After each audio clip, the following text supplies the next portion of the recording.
Yo, what's good? So I want to start off and say, first of all, I have no ill will towards any one of these guys. I don't have no reason to be happy about these guys suffering these RICO charges.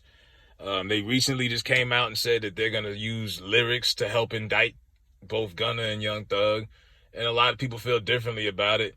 Um, Rappers that I grew up on that was in the gangster rap genre or whatever that was selling drugs, they did it and then uh they rapped about their past tense. They rapped about their life in past tense, what they did 5, 10 years ago.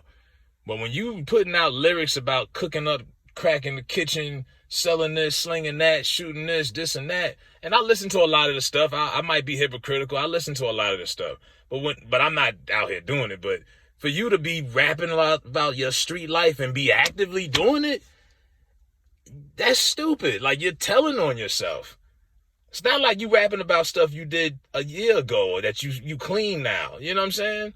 So Metro Boomin, who came up with Gunna, and well maybe with Young Thug, they basically came around the same time. They came in and both blew up around the same time together. He's capping for his friends, and it's another thing. Accountability. Like, why do we do this? And I don't want to see no black man go to jail that don't deserve to be there. It's too many of us in jail. It's more of us in prison than it is schools. So I'm not wishing that, but we got to hold accountability. When I see somebody like, yo, free my homeboy, yada, yada, and your homeboy got a body, he killed somebody, like, come on now. That's somebody's son, he took their life. That's somebody's son, brother, nephew. Like, hold accountability. I know you miss your homie, but damn, like, be for real. So, Metro Boomin basically went on this long Twitter thread earlier today. I could tell he was smoking mad weed, but he was basically out here capping for his homeboys. And he said, and I quote, using song lyrics to indict Negroes is lame and a joke. Some of these lyrics have made billions for these corporations over the past decade. I'm waiting now to see who's going to step up and use some of these resources now that the coin has been turned. Now, he makes a good point with that. Hip hop has become corporate America and hip hop have been married for a while now. And they definitely will promote a lot of this stuff, for programming. They want the kids to be inspired and influenced to a lot of this. Like, I was listening to stuff growing up, but I never went out there and actually did it.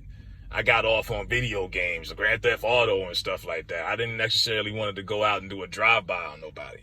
But they want that negative influence. So, yeah, they promote the trap music. They promote the Cardi B's, the strip club culture. Yeah, he's got some points with that. But then he loses me when he says, let me finish that. He says, are y'all going to use the same resources? So are these big companies going to come to the defense of Young Thug? And no, they're not. This is a RICO charge, dog. This ain't no you got a better chance beating a homicide charge than this. Ain't nobody coming to their defense publicly that some big corporation. That's not happening.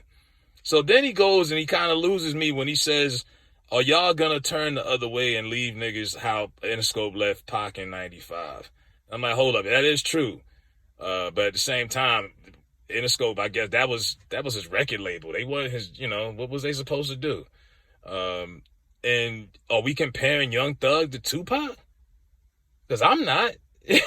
I'm not. But apparently, I guess I'm not from Atlanta. I don't know. I'm not. I can't do it.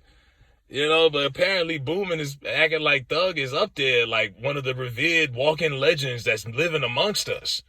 Like, you one of the wonders of the world. Pac was revered at that time in 95. He kind of lost me with that. But then he goes and says, I've seen firsthand, I guess he meant hand, he said handed, firsthand amounts of black people and their families' lives changed for the better over the past 10 years now, and they're trying to cut the head off the snake. Hip-hop has been a avenue to help a lot of black people get up out the hood, get their families straight. It's changed a lot of lives for the positive, for the better. But not everybody got RICO cases. A lot of people have had impacts and changed their lives, but they ain't got RICO cases. Again, accountability.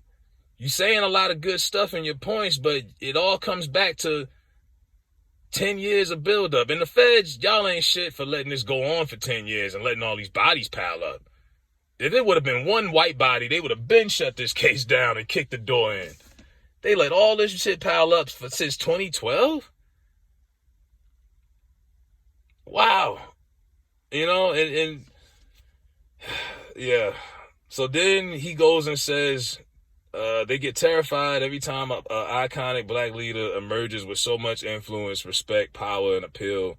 So they come up with bullshit charges together to lock him up and slow down the movement. What movement? He did say that YSL is not a gang, it's an LLC.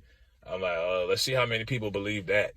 Um, and like I said, y'all kill me with this whole hashtag free this, free that. Like, yo, how about have some sympathy for the families that lost they brothers, sons, and nephews and so on. Like, come on, have some respect. But he's like, yeah, he's basically like acting like Thug is a big, and yeah, there's an influence that Gunna and Thug have on, young black youth. I'm not even gonna deny that. But when you say iconic, I don't look at Young Thug as iconic. I think he's just one of the current hot rappers in the game, and he has been for quite some time. But I don't look at him as an icon. Like, come on now, there's nothing. This is not an icon, man. But yeah, he really went there today, and he was reaching out here trying to get his friends to make them look good because no one's come to their defense. And that's the thing. When niggas get in trouble, you really find out who really your friends or whatever, support-wise, when nobody else is saying anything. And you can support your friend if he did something wrong, but I'm not about to be out here on Facebook and YouTube and Twitter saying free you and you done killed 2 people. Like, come on, man. You know what I mean? I put something on your books, I come visit you or whatever, but nah. But people I hang out with don't do stuff like this anyway. So be careful who you hang out with. And this is why I never did the gang stuff. Because when you a gang, all you take is 1 or 2 people to get knocked, and that's the whole crew right there. You guilty by affiliation, whatever you want to call it. You got 28 people here. Somebody's gonna rat. Who knows? But I know what I would do. But let me know what y'all think.